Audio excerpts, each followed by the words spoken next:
Good morning, everyone. It's Weather with Sim again. I hope you guys are all having a great day so far.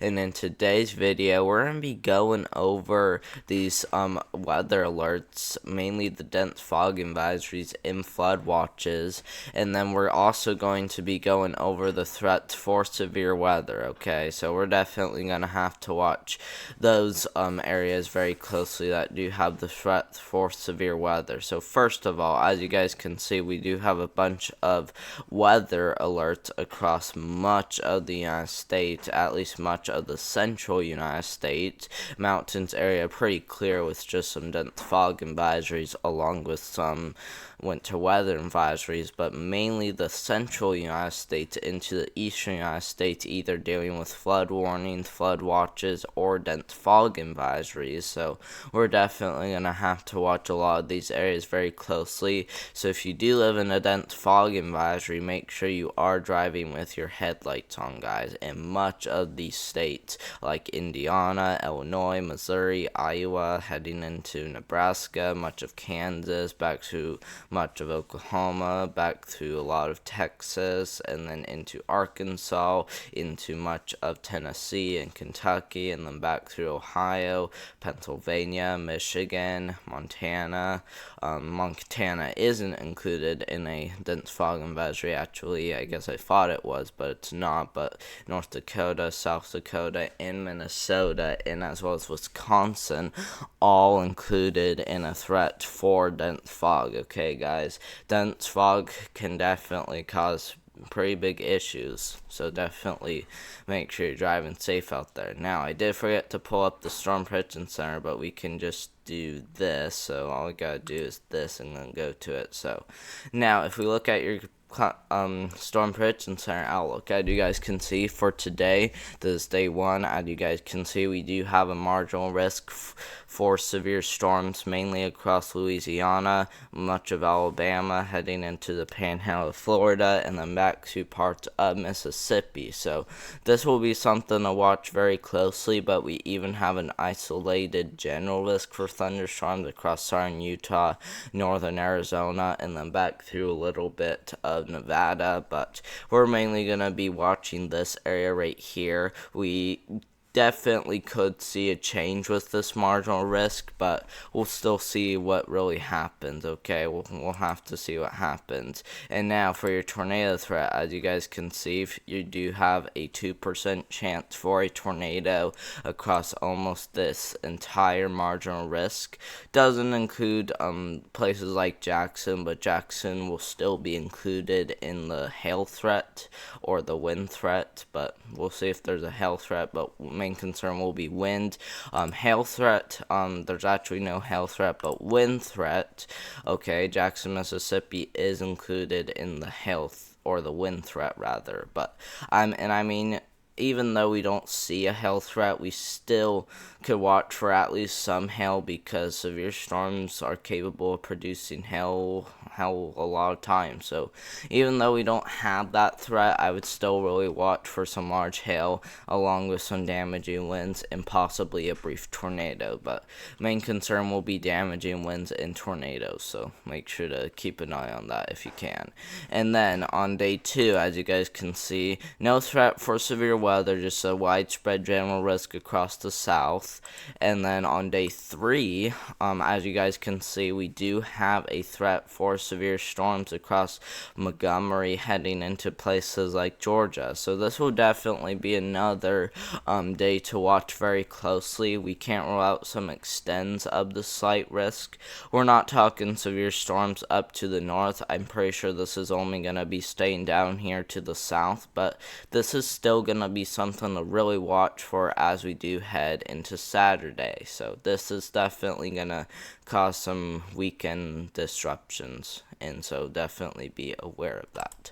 Now for the Climate Prediction Center outlook, as you guys can see, we are seeing much of the United States being above average with their temperatures across places like North Dakota, South Dakota, Nebraska, Kansas, Missouri, Indiana, Illinois, Iowa, Minnesota, Wisconsin, Michigan. So a lot of those areas are definitely seeing above average temperatures temperatures. So this is definitely going to be a very big above average temperatures event. And the reason why I'm calling it that is because as right now our temperatures are above average, and we just continuously still see above average temperatures. So I don't know when we'll see below average temperatures. At least the current Protein Center hasn't got into that, but we're definitely gonna have to see if our temperatures really get well below average or well above average. So this is definitely gonna be something to really watch for.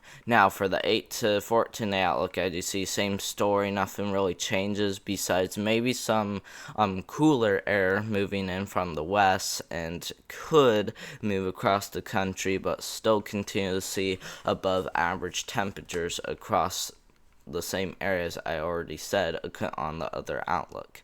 Now for the 6 to 10 day outlook on the precipitation, as you guys can see, we continue to see below average precipitation across the eastern United States, while we're seeing much above, mainly across California. Your chance of seeing above average precipitation is an 80 to 90. If why not, I just call that a 100% chance of above average precipitation. So I mean, this is definitely gonna be pretty ridiculous right here, especially as we head into the beginning of February, guys. Very ridiculous for sure. So we're definitely gonna have to watch California very closely. At least that's gonna be our next focus as we head into February.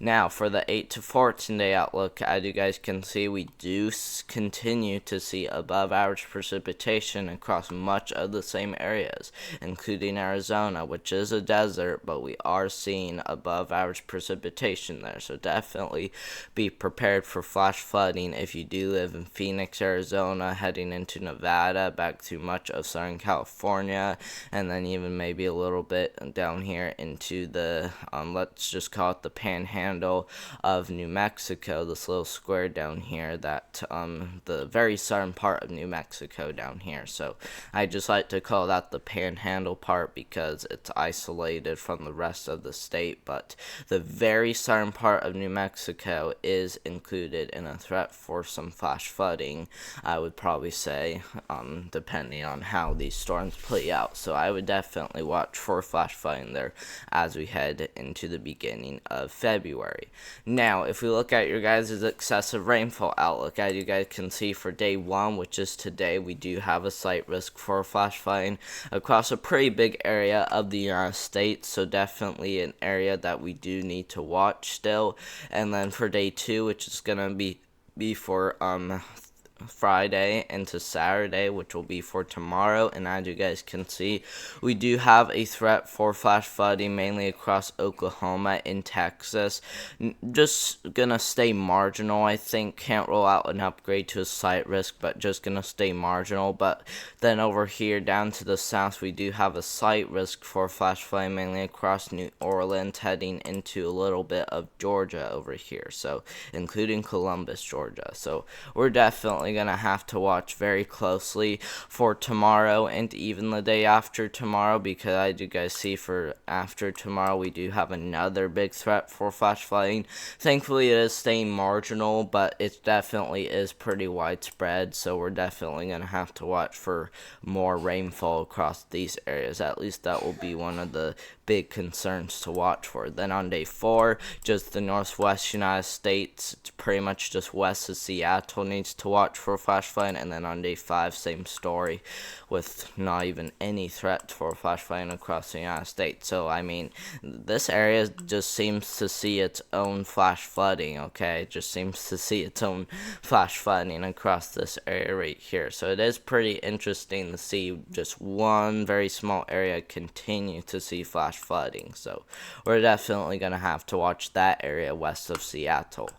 And now, if we take a look at your guys' radar now, as you guys can see, we do have a storm system still tracking through portions of the United States, but then as that finally heads out, we'll see another one move through, which could bring mixed precipitation, along with some sleet and snowfall. Maybe it's just a few inches of snowfall across places like New England and New York. And as we continue to take this far, we'll see another round of snow move through. This one seems to stay light, but definitely could bring some very heavy snow across places like Maine. But as we continue to take this far, we'll start to see another system move through. And oh my gosh, guys, look at this one right here. This one just seems to be a little bit wild right here, but we're too far out to really tell what's really going to happen. But if we take this all the way back, I actually want to show you guys something else. California is going to be one of those big concerns, because look at this. As we start to see this first storm come on, look, we see very heavy rainfall along with very heavy snow. And then look, we just continuously see snowfall along with showers and maybe some storms. And look at this, guys. Wow. Wow, guys, look at that. Very heavy snowfall along with a bunch of these yellows and oranges, which indicate very heavy rainfall too as well. And this seems to start around the 276 hour, and that will be as we head into February 5th. So a little bit of uncertainty. However, we do expect there to be parades of storms across California. And here's the reason why. The reason why we're going to see parades of storms across California is because look at this, guys. High winds along with heavy snowfall and flash flooding and heavy rainfall, guys.